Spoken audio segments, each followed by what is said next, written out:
আরজিকর ইস্যুতে স্বাস্থ্য ভবনের সামনে জুনিয়র চিকিৎসকদের অবস্থান বিক্ষোভ এখনো চলছে। এই নিয়ে চতুর্থ দিনে পড়ল। প্রতিকূল আবহাওয়াকে উপেক্ষা করে আন্দোলনরত চিকিৎসকরা তাদের দাবিতেই এখন অনড়। ৫ দফা দাবি না মিটলে কাজে ফিরবেন না তারা।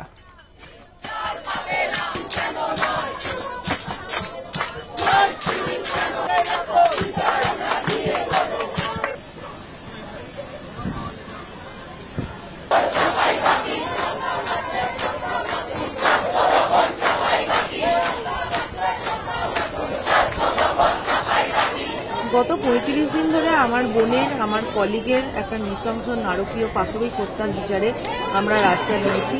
গত ৩৫ ধরে আমরা জুনিয়র ডাক্তাররা রাস্তায়। আমাদের এই লড়াইয়ের সমর্থনে আমাদের পাশে এসে দাঁড়িয়েছেন সিনিয়র ডাক্তাররা। আমাদের কর্মবিরতি চলাকালীন সিনিয়র ডাক্তাররা অক্লান্ত পরিশ্রম করে সরকারি হাসপাতালগুলি সমস্ত পরিষেবাগুলিকে সচল রাখছেন প্রত্যেকটি মুহূর্তে। কিন্তু প্রশাসনের তরফ থেকে বারংবার আমরা আমাদের বিচারের দাবি, আমাদের ৫টি যে ন্যায্য দাবি আছে সেগুলো নিয়ে সদুত্তর চাইলে বা তার সম্পর্কে কোনোরকম কোনো সদর্থক ভূমিকা দেখানোর চেষ্টা করতে বললে, তাদেরকে অনুরোধ করলেও আমরা কোনো সদর্থক ভূমিকা দেখতে পাচ্ছি না। বিগত ৩ দিন ধরে আমরা ক্রমাগত প্রশাসনের তরফ থেকে কোনো একটা সদর্থক ভূমিকা দেখার চেষ্টা করছি।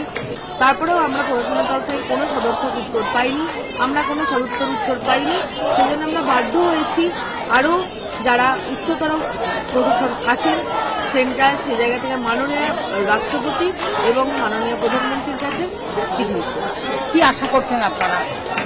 আমাদের একটাই আশা, আমাদের যে 5টি ন্যায্য দাবি আছে, আমার বোনের বিচার, তার তদন্ত প্রক্রিয়া সুষ্ঠু প্রকাশ এবং কোনো রকম দুর্নীতি ছাড়া একদম প্রকাশ্যে ভালোভাবে হোক। আমার বোনের বিচার পাওয়া, এই গোটা ঘটনায় এভিডেন্স ট্যাম্পারিংয়ের জন্য যারা যুক্ত তাদেরকে তদন্তের আওতায় আনা এবং তাদের বিরুদ্ধে শাস্তিমূলক পদক্ষেপ নেওয়া।